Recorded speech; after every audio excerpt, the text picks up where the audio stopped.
I'll tell you, I think it's imperative when you think about what the data tells you about women-owned businesses and women as leaders and women on corporate boards.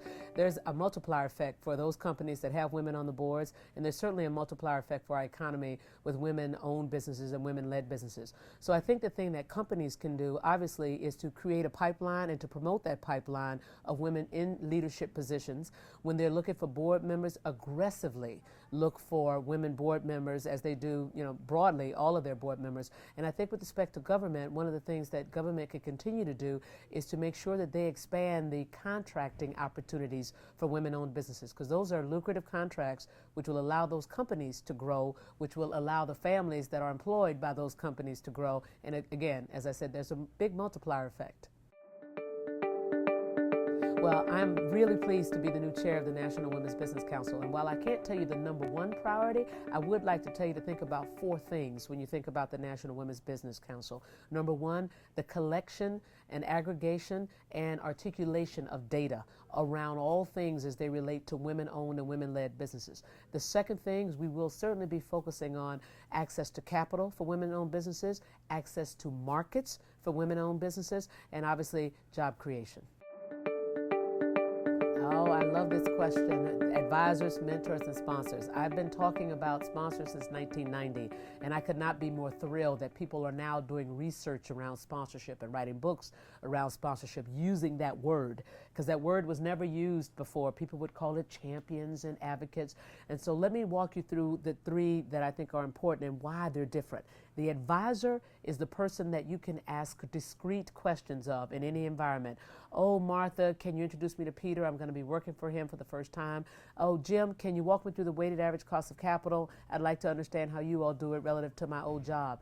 That's a discrete question that you can ask of an advisor. And an advisor is anybody in your environment that has the intellect and the experience to answer your question. The mentor, on the other hand, is the person that you can tell the good, the bad, and the ugly to. This is the person that you can share the intimate details of your career with, your fears, your concerns, your mistakes, your triumphs, and this person must know you very well. You can't just choose someone that you deem as successful to be your mentor, because if they don't know you very well, they cannot be a great mentor to you, because a mentor's job is to give you tailored advice, tailored specifically to you and to your career aspirations. And you must trust this person.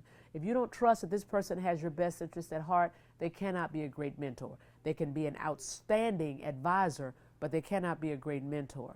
Now, as quiet as it's kept, you can survive a long time in your career without a mentor, but you will not ascend in any organization without a sponsor. The sponsor is the most important of the three relationships. As I said earlier, the mentor is the person you tell the good, the bad, and the ugly to. The sponsor is the person you tell the good, and the good. Because this is the person that is carrying your paper into the room. This is the person that behind closed doors will argue passionately on your behalf as to why you should get the promotion, why you should get the great bonus, why you should get the next great opportunity. This is the person that is spending their valuable political and social capital on you. And there needs to be a good reason why they should spend that capital on you. And you need to be able to articulate why you are worthy of their spending that capital on you. So the sponsor is hands down the most important of those three relationships, because that is the relationship that will allow you to ascend in any organization.